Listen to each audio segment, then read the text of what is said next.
Vayamos ahora a la palabra de Dios en el Evangelio de Lucas, capítulo 13, los primeros 17 versículos. Lucas capítulo 13, versículos 1 al 17.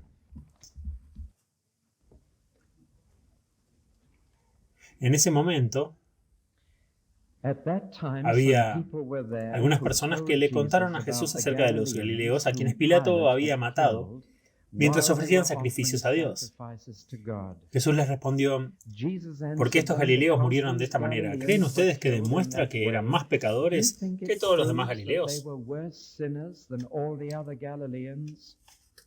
No, os digo que si no os apartáis de vuestros pecados, todos moriréis como lo hicieron ellos. ¿Qué pasa con aquellos 18 en Siloé que murieron cuando la torre cayó sobre ellos? ¿Suponen que esto prueba que eran peores que todas las demás personas que viven en Jerusalén?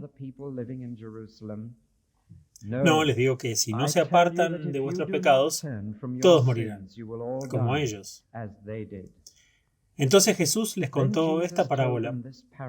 Un hombre tenía una higuera creciendo en su viñedo. Fue a buscar higos a ella, pero no encontró ninguno. Así que le dijo a su jardinero: mira, por 3 años he estado viniendo aquí buscando higos en esta higuera y no encontré ninguno. Córtalo. ¿Por qué debería seguir usando la tierra?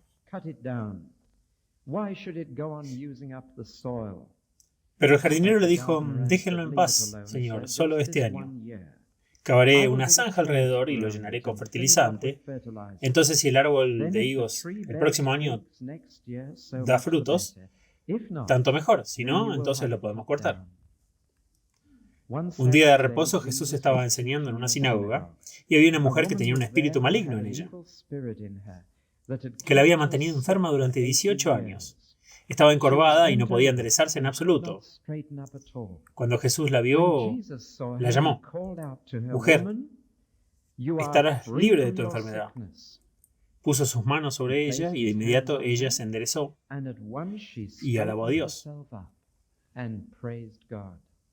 El funcionario de la sinagoga estaba enojado porque Jesús había sanado en el Sabbat. Así que habló y le dijo a la gente: hay 6 días en los que podemos trabajar y vengan durante esos días y seréis sanados, pero no en el día de reposo. El Señor le respondió diciendo: hipócrita, cualquiera de vosotros desataría su buey o su asno del establo y se lo llevaría a darle agua en el día de reposo. Ahora aquí está este descendiente de Abraham, a quien Satanás ha mantenido en cautiverio durante 18 años. ¿Debería ella no ser liberada de sus ataduras en el día de reposo? Su respuesta hizo que todos sus enemigos se avergonzaran de sí mismos, mientras toda la gente se regocijaba por cada maravilla que él hacía.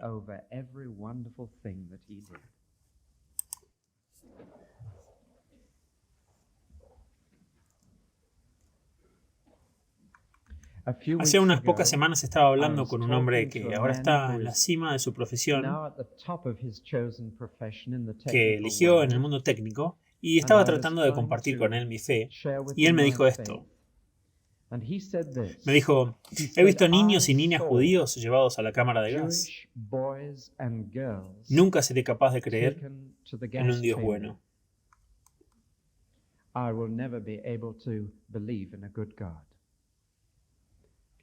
Al menos fue honesto. Pero solo estaba haciendo la pregunta que encuentro que me hacen más que cualquier otra pregunta cuando hablo con incrédulos. Es el problema del sufrimiento. Y este hecho es una parte muy importante de nuestro mundo y parte de nuestra vida. Hace la vida muy triste, muy difícil y parece muy injusto, porque no tiene relación con el desierto moral. Y algunas personas que parecen no merecer sufrir pasan por mucho, y otras que no están viviendo bien parecen escapar con ello y morir en paz de vejez en su propia cama. Y este problema del sufrimiento es un gran signo de interrogación. Tarde o temprano la sombra del sufrimiento cae a través de la trayectoria de casi todas las vidas. Si no es en tu propia experiencia, en la experiencia de las personas cercanas a ti. Y plantea preguntas muy importantes, preguntas sobre si es merecida o no, preguntas sobre si Dios lo ha enviado o no, si Dios permitió que sucediera o si sucedió a pesar de Dios, y cómo encaja todo en una imagen de un Dios bueno a cargo de nuestro universo. Bueno, el capítulo 13 de Lucas trata sobre el tema del sufrimiento y hay 3 incidentes o historias que hemos tomado esta mañana que muestran que el sufrimiento puede provenir de cualquiera de las 3 fuentes y es vital que cuando te encuentras con un ejemplo particular de sufrimiento puedas discernir de dónde viene, porque entonces puedes tener la reacción adecuada y tomar la acción adecuada hacia él. El sufrimiento puede provenir de una fuente humana o una fuente divina o una fuente satánica. Y si alguna vez tratamos de agrupar todo el sufrimiento y ponerlo bajo una sola de estas causas, seguramente llegaremos a conclusiones equivocadas y tomaremos acciones incorrectas en relación con él.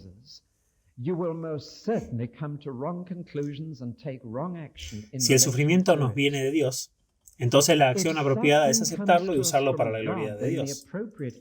Si el sufrimiento viene de Satanás, la acción apropiada es atacarlo en el nombre de Cristo.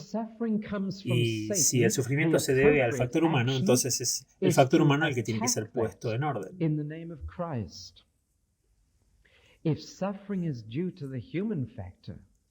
Then it is the human factor that has got to be put right.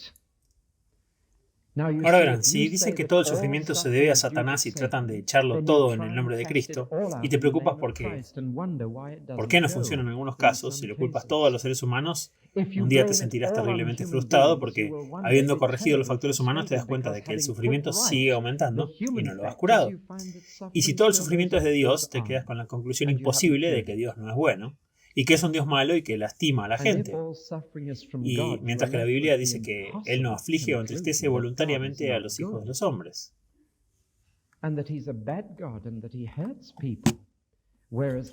Bueno, aquí tenemos en este capítulo 3 tipos de sufrimiento. El primero es causado por factores humanos. El segundo es causado por factores divinos. Y el tercero es satánico.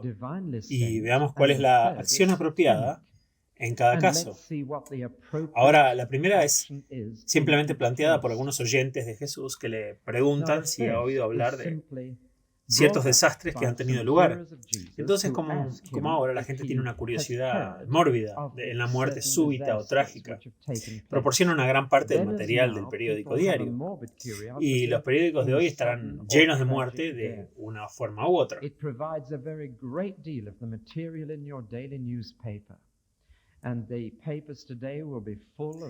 Es extraño que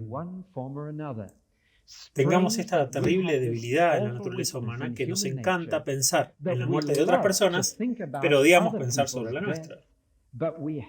Y por lo tanto tenemos el deseo de leer sobre desastres y curiosamente disfrutamos leyendo todo sobre el último accidente aéreo. Hay algo en nosotros que está interesado en la última bomba. Estamos interesados en la muerte de otras personas, incluso en nuestro tiempo libre. Leemos a Agatha Christie y un complot de asesinato y lo disfrutamos. Nos relaja. Pero si estuviéramos leyendo sobre nuestra propia muerte, no estaríamos relajados o disfrutándolo. Y es un hecho extraño de la naturaleza humana que hablaremos de la muerte de todos excepto de la nuestra, y de la que no queremos hablar es de la nuestra. Y cuando la nuestra está en el horizonte, por favor, una conspiración de silencio, no me lo digan nunca. No sean tan crueles como para decirme que me voy a morir, como si no todos lo supiéramos de mucho antes. Así que vinieron a Jesús y le dijeron: Jesús, ¿recuerdas ese terrible desastre en el que murieron cientos de personas? Fue una especie de equivalente en aquellos días de la masacre de My Lai en Vietnam, o un atentado con bomba en Belfast. Fue causado por un ser humano llamado Pilatos, y surgió de esta manera, por lo que sabemos. Pilato quería mejorar el suministro de agua a Jerusalén y consiguió un arquitecto para diseñar un acueducto desde unos 14 kilómetros al sur de Jerusalén, arriba en los montes, para traer agua a Jerusalén. Y algunos de ustedes recuerdan que estuvieron con nosotros en mayo pasado y vieron los restos de ese acueducto. ¿Recuerdan? justo enfrente de la casa para las niñas ciegas en las afueras de Belén, y vimos los arcos que Pilato construyó. Ahora el problema era que no tenía dinero para construirlo y el emperador romano no le daba ninguna subvención para ello. Así que ¿de dónde lo consiguió? Es obvio, ¿no? El templo, la tesorería del templo es bastante buena, tiene mucho dinero, escuché que han estado teniendo muy buenas colectas y debe haber bastante dinero escondido ahí. Así que tomaré prestado eso. Después de todo es para ayudar a la gente misma, es para ellos, no para mí. Y estoy seguro de que estará bien. Así que se ayudó a sí mismo, construyó el acueducto y luego la gente descubrió que el dinero que habían dado para el trabajo del Señor se había usado para otra cosa. Y estaban tan enojados que una multitud se reunió en el templo, allí mismo, y Pilato se dio cuenta de que tenía una situación peligrosa en sus manos. Y entonces envió soldados romanos vestidos de civil, con garrotes debajo de sus capas, y les dijo, mézclense entre ellos y a una señal dada dispersen la multitud. Desafortunadamente, fueron mucho más lejos en las órdenes que les dio y en lugar de simplemente dispersar a la multitud, mataron a golpes a cientos de adoradores de Galilea. El problema generalmente venía de los galileos, esas personas del norte que siempre son bruscas y perturbadoras, y fue así en Palestina. Y Pilato literalmente mezcló la sangre de esos adoradores con sus propios sacrificios, y solo había cuerpos por todas partes en la casa de Dios. Y vinieron a Jesús y le dijeron, ¿qué pasa con ese desastre? ¿Por qué lo mencionaron? Recuerden que Jesús acaba de decir, porque Jesús no se detuvo y de repente dijo, capítulo 13. Jesús acaba de decir, al final del capítulo 12, dice, en ese momento vinieron y le dijeron esto. Y él había estado diciendo, asegúrate de que tus pecados te descubran, asegúrate de hacerlo antes de que venga el desastre. Y ahora está diciendo, Jesús, ¿fue este un ejemplo del tipo de cosas que quisiste decir? ¿Fue ese el juicio de Dios sobre estos adoradores? ¿Se lo merecían? ¿Y fue esa catástrofe algo que se habían merecido por lo que habían hecho? ¿Eran peores personas que los demás? Y saben, es asombroso cuánta gente tiene esa actitud supersticiosa hacia el sufrimiento. Sé que no llegamos a esa conclusión tan fácilmente en estos días. Si una persona sufre, tendemos a creer que es inocente en lugar de culpable. Y tendemos a decir, ¿por qué debería pasarles a ellos? Pero ¿no es cierto que si un hombre que no ha sido conocido por llevar una mala vida muere por una muerte terrible, inmediatamente decimos que se lo merecía? Inmediatamente se llegaría a la conclusión de que hay una especie de justicia poética en eventos y que solo está pagando la factura por la forma en que ha vivido. ¿No es eso cierto? Que digamos que un hombre malvado ha recibido su merecido si muere violentamente. Bien, si no creen que eso es cierto, aunque creo que si saltamos a esa conclusión en el caso de un hombre particularmente malo, entonces déjenme poner la otra cara de la moneda. ¿No es cierto que tendemos a creer que una persona que muere en paz y en silencio se ha ido al cielo? ¿No es verdad? Lo he oído decir en tantos funerales que una persona parecía tan tranquila en la muerte que seguramente debe estar en reposo. Y en algunos casos nada podría estar más lejos de la verdad. Pero tenemos esta sospecha furtiva de que una muerte trágica es merecida y una muerte tranquila es merecida. Y que estos son indicadores de la calidad moral de una persona.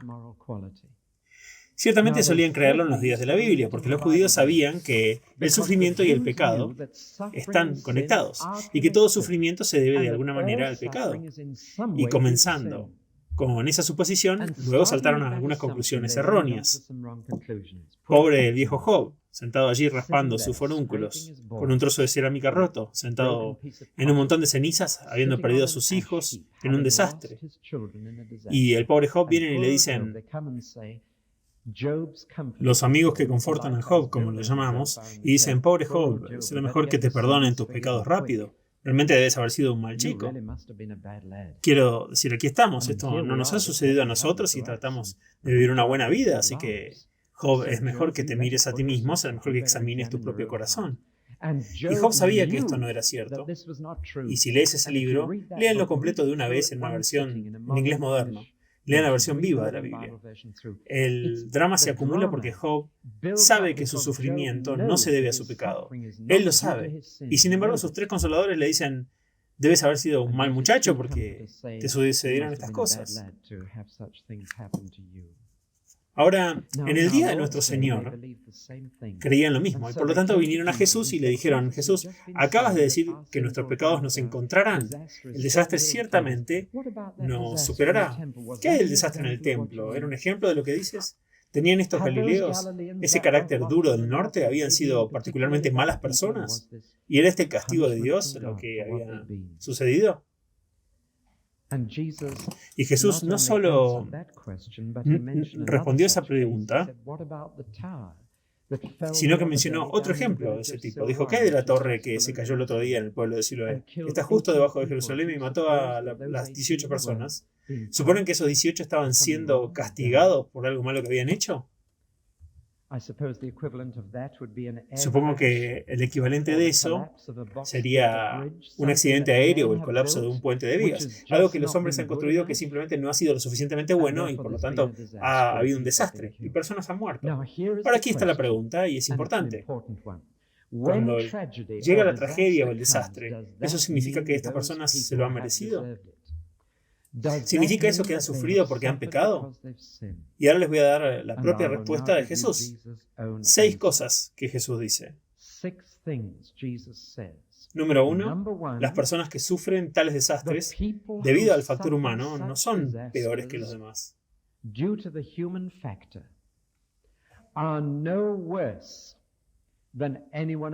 No son peores que los demás. Y por lo tanto, en segundo lugar, dice que las personas que no sufren así no son mejores que los que lo han hecho, que los que han sufrido. Y eso es lo primero que tenemos que dejar absolutamente en claro. Hay muchos desastres en este mundo, muchas cosas salen mal, choques de trenes, choques aéreos, masacres aquí y allá. Se cometen errores aquí, se cometen errores allá. Si esto sucede, no dice nada en absoluto sobre las personas que sufrieron en cuanto a su calidad moral.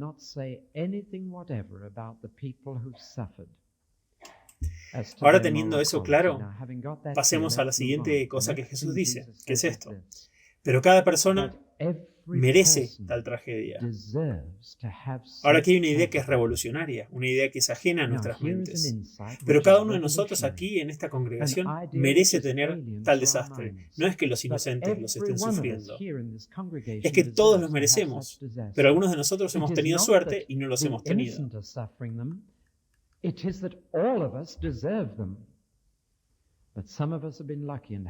En otras palabras, si sufrimos tal tragedia, no sería un caso de que ¿qué hemos hecho para merecer esto? Todos hemos hecho lo suficiente para merecer tal tragedia. Y por lo tanto, si esa torre de la cervecería Merdel que se derrumbó el domingo pasado se hubiera fallado y colapsado y me hubiera matado, lo habría merecido. Y ustedes también, si hubieran estado conmigo y hubieran sido aplastados por esa torre derrumbándose. Todos lo merecemos. Y saben, esto cambia enormemente la actitud de un cristiano ante el sufrimiento. No oigo a menudo cristianos diciendo: ¿qué he hecho para merecer esto? De hecho, cuando la mala salud nos llega, el cristiano dice: estoy sorprendido de que no ha llegado antes. Si viene el desastre, el verdadero cristiano dice: solo doy gracias a Dios porque tuve tantos años sin tal tragedia. Porque el simple hecho es que todos nos merecemos la tragedia. No es que somos inocentes y merecemos salud y seguridad. Es que somos pecadores y merecemos la destrucción. Y tan pronto como hayan comprendido esto, su actitud hacia el sufrimiento sufre un cambio total. Te vuelves profundamente agradecido por no sufrir. ¿Lo ven? Y Jesús dice: estos 2 desastres, Pilato masacrando a esta congregación en la casa de Dios y la torre de Siloé cayendo, la forma correcta de pensar en estos desastres es decir esto: yo merezco estas 2 desastres y a menos que se arrepientan, todos sufrirán la misma tragedia.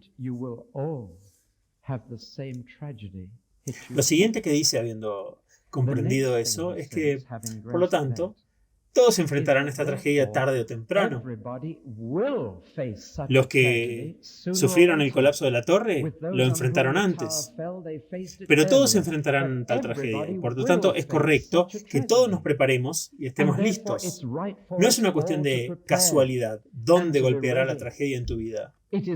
La tragedia llegará a todas las vidas humanas, tarde o temprano. Por lo tanto, Jesús dice, lo siguiente es darse cuenta de que puedes escapar de esa tragedia de una sola manera. Hay una sola manera de evitar el desastre personal. Y es alejarte de tus pecados.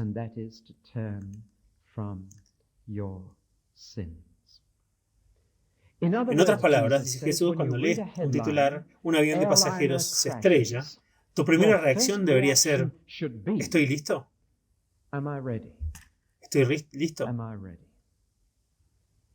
¿Estoy escapando de mi desastre personal o todavía está por venir? En otras palabras, usted debe hablar no tanto acerca del desastre de los demás como del suyo, porque su desastre es un recordatorio para usted del suyo. Así es como Jesús nos enseñó a pensar sobre el desastre humano. Y todos los funerales a los que asistas y cada asesinato del que leas, como la madre de 5 muerta por disparos en Guilford esta semana, cuando leas acerca de esto, tu reacción debe ser, ¿estoy yo enfrentando mi propio desastre?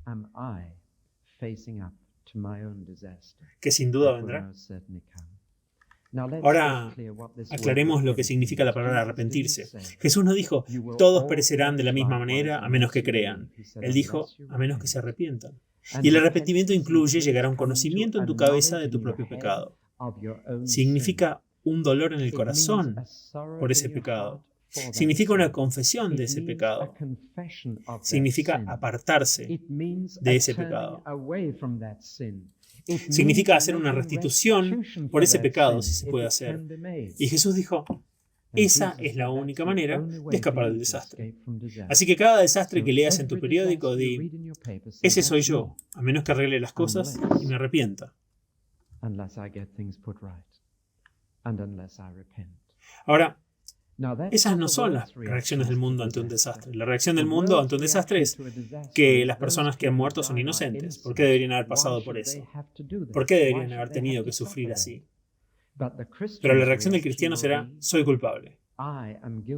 No, ellos son inocentes, sino yo soy culpable. Porque todos lo somos, y es solo por la misericordia de Dios que llegué con seguridad aquí en mi coche esta mañana.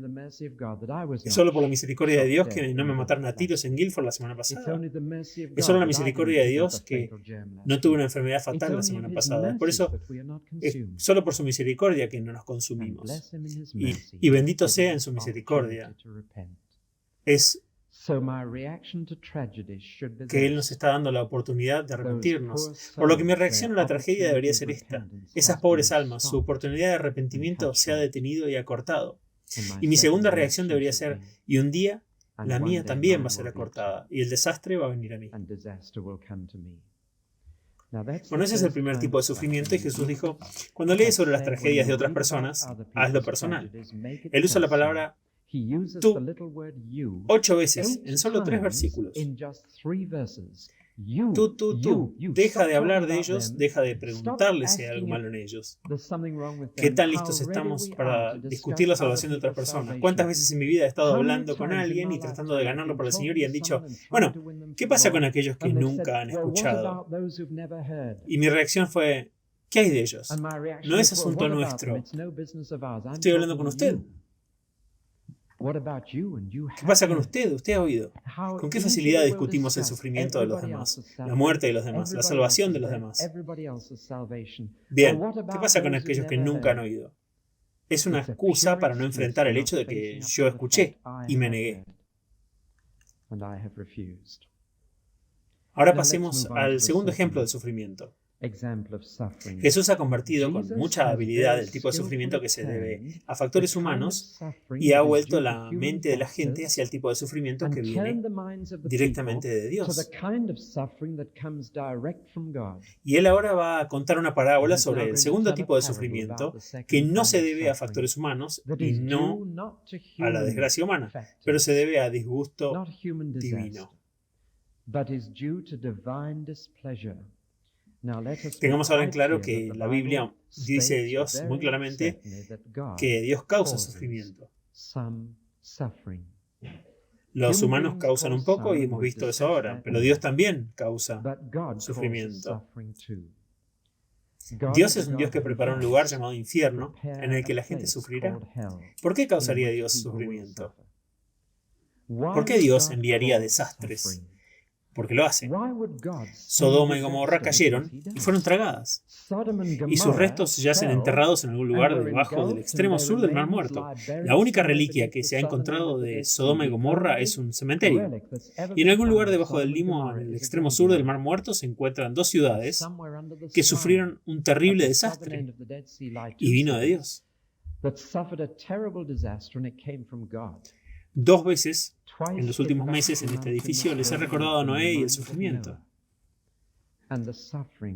Y en la obra de teatro Noé, la escena que me conmovió más profundamente fue cuando Noé baja de la cubierta donde ha estado viendo a los últimos seres humanos luchando en la cima de una montaña para mantenerse por encima del agua que se eleva y verlos desaparecer bajo las olas. Ahora, Dios envió eso. No fue un desastre humano. No fue un desastre satánico. Dios lo envió. ¿Por qué Dios haría eso? ¿Por qué Dios mataría a un hombre? ¿Por qué Dios eliminaría a una persona? Bueno, la respuesta se dice que en esta parábola. Es una parábola simple, que no significa mucho para nosotros porque no vivimos en el Medio Oriente. No estamos en una comunidad agrícola de Medio Oriente, pero si vas al Medio Oriente y ves los pequeños viñedos con algunas uvas, vides abrazando el suelo y de vez en cuando sobre las uvas hay una higuera. Ahora, poner una higuera en un viñedo es una posición muy privilegiada. Normalmente los sacaban del viñedo donde el suelo era demasiado poco para las vides y tenían que ganarse la vida entre las rocas. Porque poner una higuera en el viñedo era donde el suelo era profundo, limpio y cultivado y abonado, y daría sombra a las vides. Así que cuando pones una higuera en un viñedo, no puedes poner vides, y te lo piensas 2 veces antes de hacerlo. Y sin embargo, aquí hay un hombre que puso una higuera en su viñedo. Le dio todas las oportunidades. Lo vigiló. Le dio el mejor suelo, la posición más favorecida, y puso esa higuera. Ahora se necesitan 3 años para que una higuera madura y produzca fruto. Y 3 años después el hombre vino y miró su árbol y no había ni un solo higo. ¿Cuál es la reacción del hombre que durante 3 años no ha tenido uvas de esa tierra? Durante 3 años le ha dado la mejor tierra y la posición más favorecida a esta higuera y no ha sacado nada de ella. Después de 3 años, ¿qué hace? La corta. Esa es su reacción. Y el dueño de la viña en esta historia es sin duda Dios. Y es sin duda una historia que está dirigida primero a los judíos porque a menudo se los describe en el Antiguo Testamento como la viña de Dios. Él sacó a esos judíos de la esclavitud en un lugar bastante horrible en Egipto, caliente, plagado de enfermedades, y los puso en las colinas saludables de su tierra elegida, la tierra prometida, la tierra hermosa que llamamos Canaán.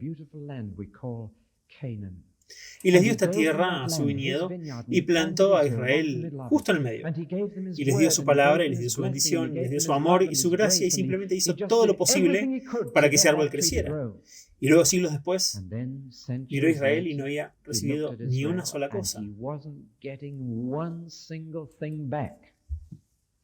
Ni una sola cosa. Y Dios dijo, debo cortarlos. Están ocupando el terreno. Deben dejar esta tierra prometida. Ahora, antes de ir más lejos, seamos honestos y apliquémonos esto a nosotros mismos. ¿Cuánto tiempo has estado viniendo a esta iglesia? ¿Cuándo ganaste a alguien para Cristo por última vez? ¿Cuándo fue la última vez que lo intentaste? ¿Has llegado a suelo fertilizado? ¿Has llegado a un lugar que está bien excavado? ¿Estás en una posición privilegiada? Yo también. Y si no le llevo fruto a Dios, Él no obtiene nada de mi ministerio. Entonces Él tiene todo el derecho y está plenamente justificado en sacarme de este púlpito. Lo estoy obstaculizando, estoy ocupando un espacio valioso y estoy desperdiciando su viñedo y podría haber alguien aquí que esté dando más fruto. De la misma manera, y lo digo solemnemente, el asiento que estás ocupando allí puede mantener a alguien fuera de esta iglesia, especialmente en el servicio de la tarde. Hay personas que se van porque no pueden conseguir un asiento y han venido a buscar algo y sin embargo, si usted ha estado sentado allí durante algunos años recibiendo todo lo que ha recibido y Dios no ha obtenido ningún fruto, entonces Dios solo tiene una opción y es cortarte. Está llenando un asiento que podría ser ocupado por alguien que quiera amarlo y alguien que quiera escuchar su palabra y alguien que hará algo al respecto.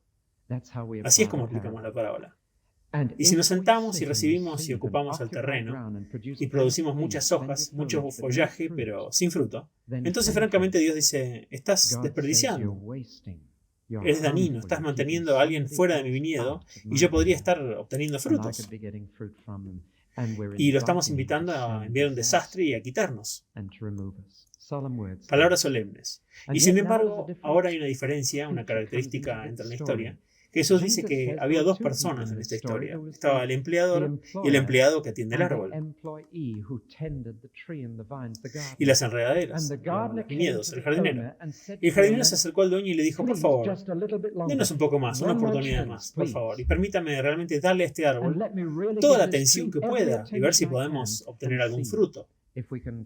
Y el dueño dijo, muy bien, le daremos un año más. Ahora, ¿quién es este jardinero en la historia? No hay duda al respecto, el jardinero es Jesús. Y es el Señor Jesús quien intercede ante Dios y dice, dale a esta persona una oportunidad más. Dale otro año a ver si se convierten en miembros fructíferos de esta congregación. A ver si comienzan a ganar a otros. A ver si se incendian. Dales otro año. Me pregunto cuántos de nosotros estamos sentados aquí esta mañana porque Jesús intercede por nosotros con el Padre y le ha pedido que nos dé otra oportunidad. Si no hubiéramos sido eliminados mucho antes. Yo simplemente no lo sé. ¿Y tú? No sé si yo estoy aquí esta mañana debido a la intercesión de Cristo diciendo, dale un año más, un año más. Y el dueño escucha al jardinero. Al aplicárselo a los judíos, Jesús sabía que los judíos merecían ser cortados y sacados de la tierra prometida, pero dijo, démosle un año más de tiempo. Y Dios lo hizo hasta el año 70 después de Cristo. Pero en el año 70 el desastre llegó sobre Jerusalén. Y la gente tenía tanta escasez de comida que estaban matando y comiéndose a sus propios bebés. Es una historia terrible. Y Jerusalén cayó. Y los soldados romanos la quemaron hasta los cimientos. Y un centurión arrojó un tizón en llamas al mismísimo templo y todo se convirtió en humo. Y Jerusalén se quedó vacía durante casi 2000 años de judíos. Y Dios envió ese desastre en el año 70. Lo habría hecho mucho antes. Pero Jesús le había rogado, Padre, perdónalos porque no saben lo que hacen. Jesús ha hecho posible otra oportunidad. Esa es la historia de Jesús.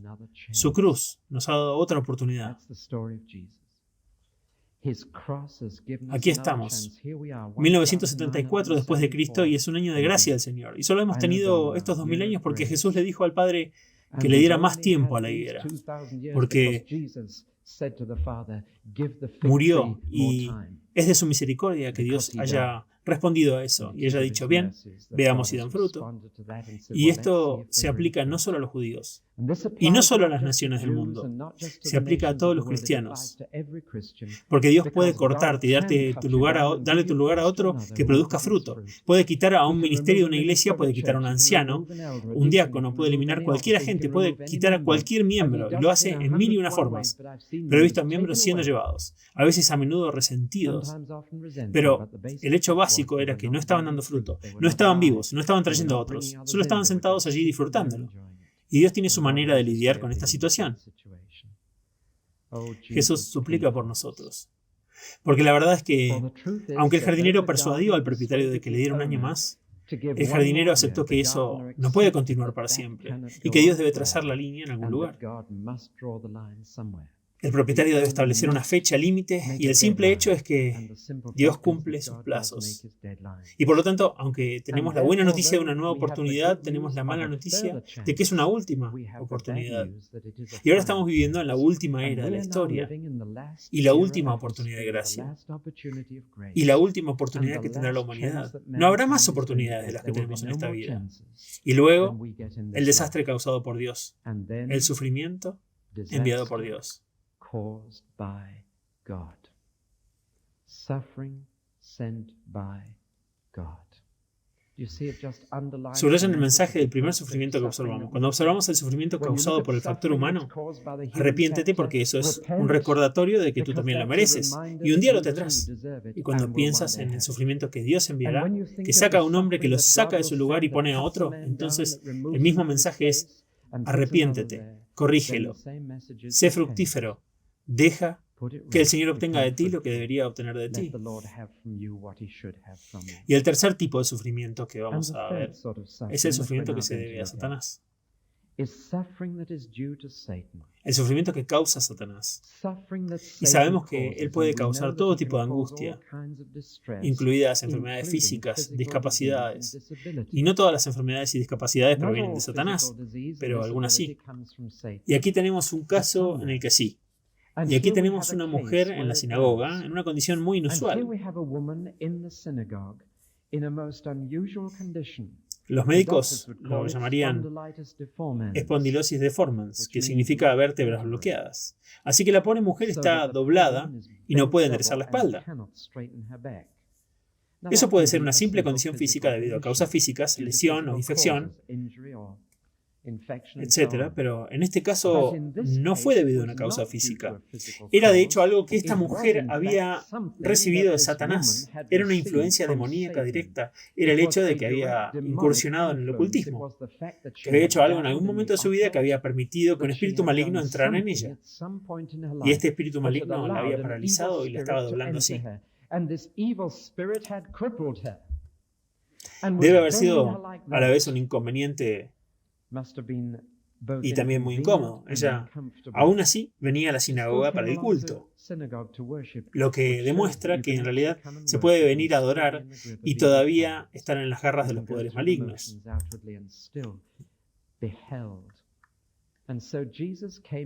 Así que Jesús vino a la sinagoga. Fue la última vez que entró a una sinagoga. Su última visita, su último acercamiento, fue la última oportunidad de escuchar a Jesús ese día, aunque ellos no lo sabían. Y él vino a la sinagoga en la última visita que hizo, y allí estaba esta mujer, habiendo cedido el paso a los poderes del mal. Los poderes del mal ahora la tenían a ella, y la habían doblado. Muchos han visto su condición física, una imagen notablemente precisa de lo que el pecado hace por ti. La justicia hace a un hombre recto. El pecado hace que se doblegue. La justicia permite a un hombre mirar hacia arriba y alabar a Dios. El pecado lo inclina tanto que toda su mirada está en las cosas de este mundo y la tierra, y que ni siquiera puede mirar a la gente en la cara. El pecado saca nuestros ojos de Dios y de las personas, y ya solo nos pone en las cosas de la tierra. Así que hay una imagen notable aquí de cómo afecta el diablo nuestras almas, así como nuestros cuerpos. Y aquí estaba esta pobre mujer, y Jesús entró en la sinagoga, el poder del Espíritu Santo de Dios llenándolo. Y aquí hay una mujer cuyo sufrimiento se debe a Satanás. ¿Cuál es la reacción apropiada en este caso?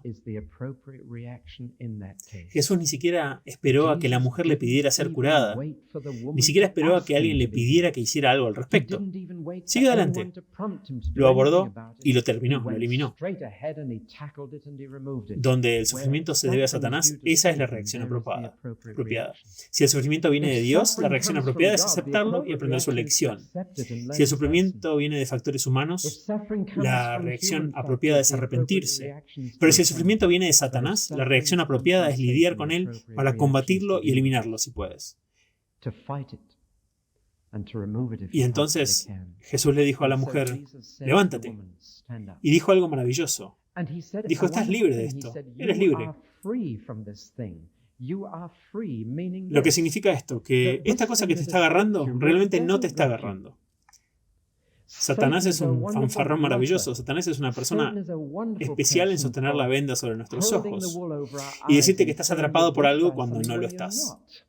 Eres libre. ¿Te das cuenta, si eres cristiano y escuchas mi voz esta mañana, de que eres libre completamente de Satanás? Y si te tienta y caes, te ha engañado. Dile que estás muerto, que el pecado no tiene más dominio sobre ti, porque esa es la verdad. Y Satanás engaña a la gente. Y esta mujer había sido engañada durante 18 años. Y Jesús le dijo: eres libre de eso, así que levántate. No le dijo: levántate, ahora eres libre, sino eres libre, así que levántate. Ese es el orden. Y en Cristo, cuando te das cuenta de tu libertad, entonces puedes ser libre. Y ella se puso de pie. Y por primera vez pudo mirar hacia arriba en 18 años. Y miró hacia arriba y alabó a Dios. Bueno, con nuestros ojos inclinados por Satanás en esta tierra y mirando todos los problemas en ella, simplemente te sientes tan deprimido. Pero Cristo te endereza y te dice, cuando afuera se ve mal, pero ahora mirada hacia arriba. Y alabas a Dios. Ahora, esa es la gloriosa historia que acabamos de leer, pero tuvo una secuela bastante triste. El verdadero punto de la historia es que muestra el choque que puede surgir entre la religión y Jesucristo. Incluso la religión más noble y Jesucristo. El cristianismo y la religión no se mezclan. Y este es el mensaje ahora. El líder de esa sinagoga, el anciano docente, el rabino, este hombre estaba furioso. Dijo, eso rompe nuestra tradición religiosa, esto rompe nuestros principios religiosos, que son bastante claros, y dicen que no se trabaja en el día de reposo. Puedes hacerlo cualquier otro día de la semana. Tienes 6 días completos. Ella podría haber sido curada cualquiera de los otros 6 días. ¿Sabes la gracia de eso? La ironía. Simplemente te golpea. No es verdad, esa mujer había estado viniendo durante 18 años a esa sinagoga y nunca fue libre. Y el hombre dice, cualquier otro día va a funcionar. No lo haría, porque este fue el único día en que Jesús estuvo presente. Fue el único día que podía suceder. Y pueden ver lo completamente tonto que es. Es una admisión de fracaso que no pudo hacer nada él por la mujer en 18 años. Y aquí hay otro hombre que entró e hizo algo en 5 minutos. Esa es la verdadera raíz de su enojo, pero muestra que está atado principalmente a principios religiosos. Y saben, la verdad es que la mente religiosa de ese hombre estaba tan doblada como lo había estado el cuerpo de la mujer. Estaba tan doblado en su mente que solo podía ver sus principios religiosos. No podía ver a la gente y no podía ver al Señor. No podía mirar hacia arriba. Y nunca se enderezó hasta donde sabemos. Ahí estaba. Y fue el día en que Jesús vino a la sinagoga. El único día que Jesús vino a esta sinagoga. La última sinagoga a la que fue. Y este rabino se lo perdió. Jesús podría venir aquí y podría estar sentado justo al lado tuyo. Y podría estar extendiéndote una mano ahora. Y podrías perderte eso. Y entonces Jesús sanó a la mujer. Pero le dijo al líder, hipócrita, hipócrita, si tuvieras un animal atado y el animal tuviera sed en sábado, ¿no desatarías el animal y lo llevarías a beber? Y aquí está esta mujer que ha sido atada por Satanás durante 18 años. ¿No deberías soltarla? En otras palabras, eres más humano con los animales que con las personas. Y es interesante que usemos la palabra humanitario cuando hablamos de tratamiento animal, ¿no es así? Humanitario. Y hay personas que tratan a sus mascotas mejor que a sus vecinos. Y Jesús dice, hipócrita. ¿Puedo actualizar esto y tratar de ayudarlos a darse cuenta de la fuerza de las palabras de Jesús? Aquí están. Si Jesús estuviera aquí ahora y nos dijera, cierto hombre volvió a casa de la iglesia y almorzó bien y se acostó en el sofá y tomó una siesta de domingo porque era un hombre de principios y era un día de reposo y no haría ningún trabajo. Y otro hombre fue por el camino hacia la casa de una madre soltera con una familia numerosa y sacó su lavadora y pasó el domingo por la tarde lavando pañales. ¿Cuál de los dos hizo la voluntad de mi Padre en el cielo? ¿El que se tomó una siesta o el que lavó pañales? Así es como Jesús contaba parábolas en aquellos días. Cierto hombre fue a casa del culto del domingo y se tiró en una silla afuera y se sentó en su jardín y no quiso arrancar ni una sola mala hierba, era domingo. Y otro hombre bajó por la calle a la cabaña de un pensionista, de un anciano, a un jardín lleno de malas hierbas y pasó la tarde cavando el jardín, arrancando las malas hierbas. Y ambos hombres vinieron a adorar al Señor el domingo por la tarde. ¿Cuál de los dos guardó el día de reposo durante la tarde? ¿Entienden el mensaje? ¿Entienden la parábola? Nos quita el barniz de la religiosidad y dice, ¿qué hay de la realidad? Y entonces no estamos bajo la ley del día de reposo. Ni siquiera estamos bajo una ley de observancia del domingo. Somos libres. Por otro lado, nosotros que hemos conocido la gracia de Dios, ¿ofrecemos menos tiempo a Dios que aquellos que están bajo la ley del sábado? ¿Y cómo deberíamos pasar el día? Sin trabajar para nosotros mismos, por supuesto, pero haciendo la obra de Dios, haciendo trabajo para los demás. ¿Ves el domingo como un día para ayudar a las personas que están sufriendo? ¿Para liberar a las personas que están en las garras de Satanás? ¿O lo ves como un día para una siesta y un descanso? Y entonces Jesús dijo, este es un día para el Señor. Pero el sábado fue hecho para el hombre, no el hombre para el sábado. Y por lo tanto el trabajador, para esta mujer, al trabajar para esta mujer, estoy guardando el sábado. Estoy haciendo lo que Dios quiere que hagamos. Él no quiere un día de pereza y holgazanería. Él quiere un día de trabajo. Para Él. Hemos trabajado para nosotros toda la semana. Entonces trabajemos para Él y démosle un día de trabajo y que sea nuestro culto. Así que el sufrimiento, si lo encontraste esta tarde, e implicó trabajo duro, ni siquiera empiecen a decir que es domingo y no debería trabajar el domingo. Hay una necesidad. Y si es de Satanás, hay que sacarla con el poder de Cristo. Así que juntemos los hilos juntos. 3 tipos de sufrimiento. El sufrimiento que está en la categoría de desastre humano, su reacción apropiada a eso es arrepentimiento, porque ese desastre te lo mereces y lo vas a enfrentar. El disgusto divino, el sufrimiento del disgusto divino. Eso es cierto, ciertamente les está llegando a aquellos que son infructuosos. ¿Cuál es tu reacción apropiada? ¿Pedirle a Dios que elimine el sufrimiento? No. Volverse fructífero. Y el sufrimiento que se debe a la discapacidad satánica. ¿Cuál es tu reacción a esto? Tu reacción es ir y liberarlo. Incluso si eso significa trabajar todo el día domingo para liberarlo, pero hacer algo al respecto, liberar a la gente. Así que yo considero que el domingo no considero que sea un día de reposo. Sé que la gente piensa que los ministros solo trabajan un día a la semana. Hay algo de verdad en eso, porque el domingo es el día más pesado. Y sin embargo, para mí es un día de descanso en el Señor. Y este es un día en el que debemos estar tan preocupados. No solo por venir aquí y sentarse en el viñedo, sino por conseguir a otros. Tener servicios que van a atraer a la gente, que van a hacer todas las cosas a todos los hombres. De alguna manera podamos salvar a algunos, pero pongamos manos a la obra, traigamos frutos para el Señor, traigamos nuestras gavillas con nosotros. Dejemos que Él saque algo de esto, porque si nosotros no obtenemos nada de un servicio, valió la pena venir si Dios sacó algo de Él. Porque de eso se trata todo. Y si otras personas obtienen algo de nuestro domingo, entonces ha valido la pena.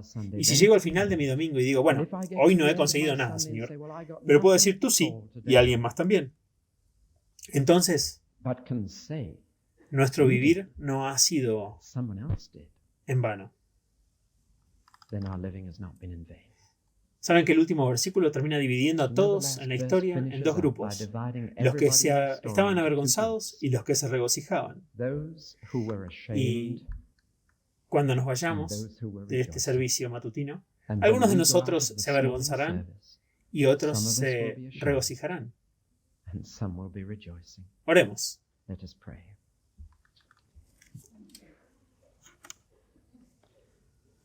Oh Dios, tu palabra es tan dura, es difícil, nos golpea. Y sin embargo, Señor, sabemos que es verdad. Tal vez no vinimos aquí esta mañana para sentirnos humildes, pero tal vez eso es lo que querías que hiciéramos. Pero Señor, entonces exáltanos, levántanos a ese punto donde podamos regocijarnos en el trabajo duro del domingo, para otros y para ti, y estar contentos y satisfechos. Amén.